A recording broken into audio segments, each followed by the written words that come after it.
অর্থাৎ বেসিন কি বা বেসিনের কাজ কি, বেসিন কিভাবে স্থাপন করা হয়।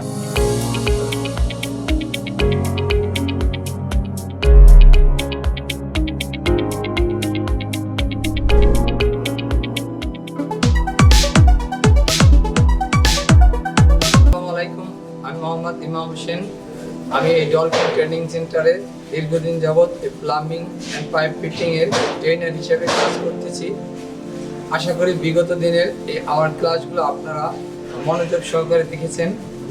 আজকে আমি আপনাদের সাথে যে ক্লাসটা নিয়ে আলোচনা করব সেটা হলো প্লাম্বিংয়ের খুব একটা গুরুত্বপূর্ণ ফিক্সার, যেটাকে বলা হয় বেসিন। অর্থাৎ বেসিন কি বা বেসিনের কাজ কি, বেসিন কিভাবে স্থাপন করা হয় এবং কেন করা হয় সেই সম্পর্কে আমি আপনাদেরকে একটু বলবো। বেসিন কি অর্থাৎ হাত মুখ ধোয়ার জন্য, অর্থাৎ আমরা খাওয়ার পরে বা যে হাত মুখ ধুই যে পাত্রটার ভিতরে সেটাকে বলা হয় বেসিন। আর এই বেসিন কেন, অর্থাৎ বেসিনে হাত মুখ ধোয়ার জন্য ব্যবহার করা হয়।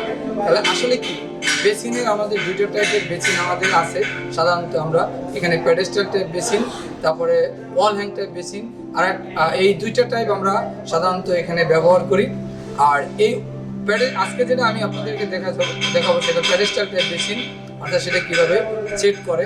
এখন আমি যেটা আপনাদেরকে বলবো এই বেসিনের যে অংশগুলো সেগুলো আমি আপনাদেরকে দেখাবো।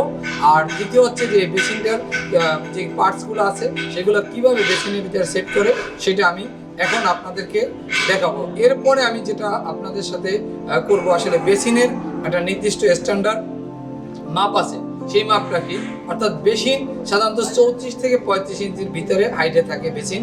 আর এর উপরে আপনার যে গ্লাস সেল সেটা থাকে 41 ইঞ্চি উচ্চতায়, আর যেটা লুকিং গ্লাস সেটা 48 ইঞ্চি উচ্চতায়। অর্থাৎ এই তিনটা স্থাপনা একটা বেসিনের উপরে আমাদের একটা সেট হিসেবে থাকে। তাহলে আমি আসলে আপনাদের এই সবগুলোই দেখাবো। এখন আমি একটু আপনাদের কাছে এই বেসিনের কি কি জিনিসগুলো আছে বা আমরা কি কি জিনিস থাকে সেইগুলো আমরা সম্পর্কে একটু পরিচিতি হই।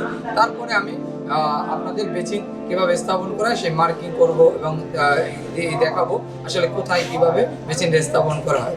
এখন আমি আপনাদেরকে যে ফিটিংসটা দেখাচ্ছি এটা হলো বেসিন ওয়েস্ট।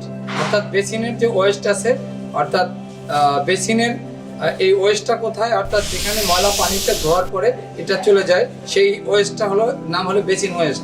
অর্থাৎ এই ওয়েস্টটার ভিতরে দেখেন একটা জিনিস আমি দেখাচ্ছি, এই যে এদিকে ছিদ্র আছে।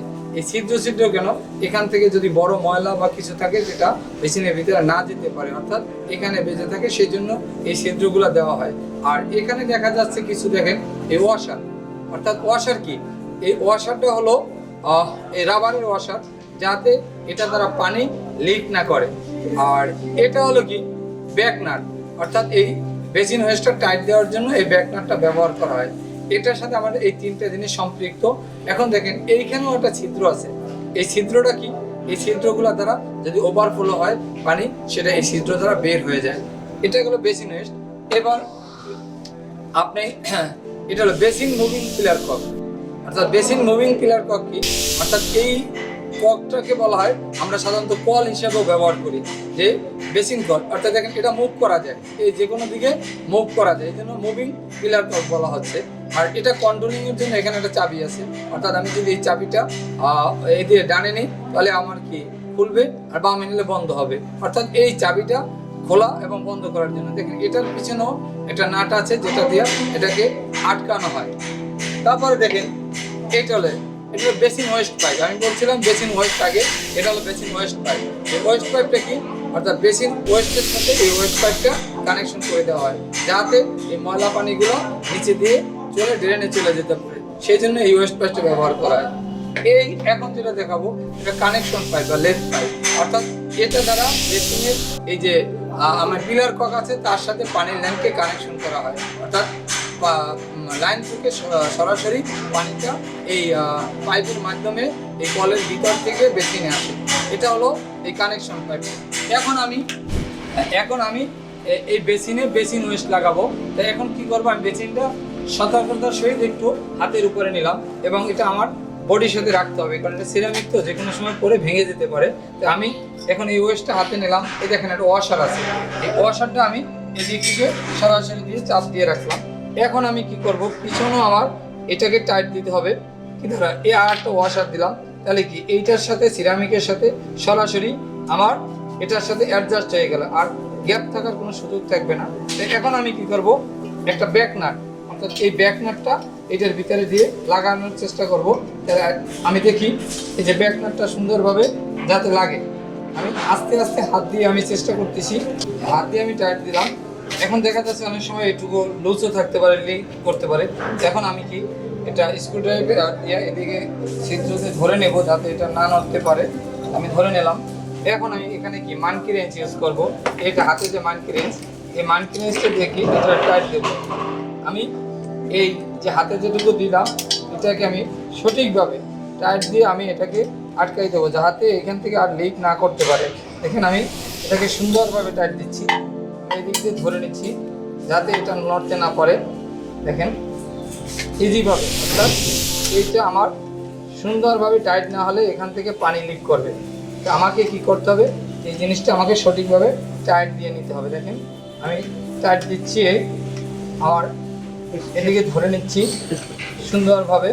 দেখেন এখন আর এটা টাইট হয়ে গেছে, এটা আর মুভ করতেছে না, অর্থাৎ এখান থেকে আর পানি লিক করার কোনো সম্ভাবনা নেই। আমি ইজিভাবে এটাকে লাগাই ফেললাম। দেখেন বেসিন ওয়েস্টটা আমি লাগাইলাম। এখন আমার যে কাজটা হলো সেটা হলো, আমি এটা যখন লাগাইতে যাব তার আগে আমার কি বেসিন টেপটা, অর্থাৎ পিলার কপ বা মুভিং পিলার কপটা আমাকে লাগাই নিতে হবে। কোথায় লাগাবো, দেখেন এখানে একটা ছিদ্র আছে যেখানে মুভিং পিলার কপটা লাগানো যায়। আমি এটাকে সুন্দরভাবে দেখেন এই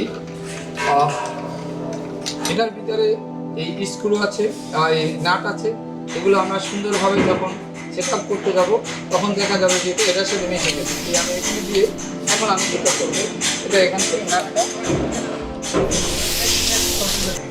এই যে এখানে ব্যাক নাটটা আমি লাগিয়ে দেবো যাতে এই জিনিসটা শক্ত হয়ে থাকে, অর্থাৎ কলটা সুন্দরভাবে লাগে।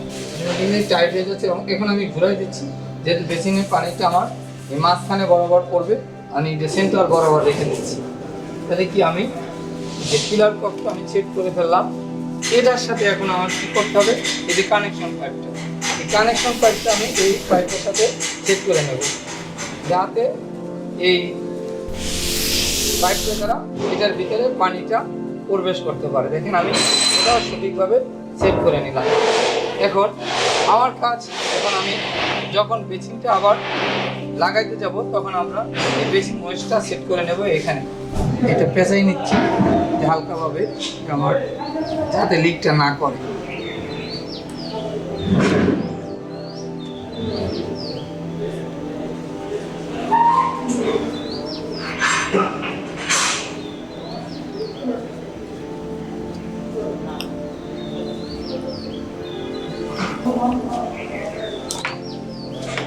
একটা পেঁচাই নিলাম। এখন আমি কি করব, এখানে ওয়েস্টটা সেট করব। এখানে আমি ওই বেসিন ওয়েস্টের সাথে এই ওয়েস্ট পাইপটা সেট করব। দেখেন ইজিভাবে আমি হাত দিয়ে এটাকে মুভ করতেছি, কারণ এটা প্লাস্টিকের, তো যে প্লাস্টিকেরটা এখানে ইজিভাবে লেগে যাবে। অর্থাৎ আমার এখন এই ওয়েস্ট পাইপটা এটার সাথে লেগে আছে। এটা কিন্তু ওয়েস্ট পাইপও বলে, আবার অনেক সময় ম্যাজিক পাইপও বলে, এটা কিন্তু টানলে বলে। অর্থাৎ এটা দ্বারা কি এই বেসিনের ওয়েস্ট পানিগুলো এখান থেকে বের হয়ে যায়। হ্যাঁ, আমি এখন আপনাদেরকে একটা সফলতার কথা বলবো, অর্থাৎ সেই সফলতাটা আমাদের এই প্লাম্বিংয়ের সম্পর্কে, অর্থাৎ প্লাম্বিং যে কাজ যারা করে তাদের যে সফলতাগুলো আছে সেগুলো সম্পর্কেই।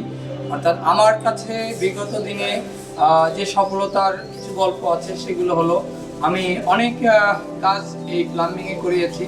আমার এ পর্যন্ত প্রায় অনেক স্টুডেন্ট এই প্লাম্বিং কাজ করে তারা দেশে এবং বিদেশে বিভিন্ন জায়গায় সফলতা অর্জন করেছে। এটা কিভাবে, সেটা তাদের একটা ইচ্ছা ছিল এবং তারা এই কাজটা মনোযোগ সহকারে শিখেছে এবং এই কাজটা করার পরে তারা যেখানেই আছে সেখানে আরও ভালো কিছু করার তারা চান্স পেয়েছে, কারণ এই কাজটা তারা মনোযোগ দিয়ে শিখেছে। আর এই কাজটা এমন ডিমান্ডেবল কাজ যেটা হয়তো অন্য কাজগুলো কমনভাবে লোক পাওয়া যায় বা করতে পারে, কিন্তু প্লাম্বিং কাজটা একটু ডিফারেন্ট, এটা আলাদা। সেই জন্য এই কাজগুলো করা খুব কঠিন হয়ে যায় এবং লোক পাওয়া খুব কঠিন। সুতরাং প্লাম্বিং সম্পর্কে জানতে হলে আমাদের সাথেই থাকুন, এই চ্যানেলটি সাবস্ক্রাইব করুন এবং ভিডিওগুলো বেশি বেশি শেয়ার করে অন্যকে দেখার সুযোগ করে দিন। সকলকে অসংখ্য ধন্যবাদ।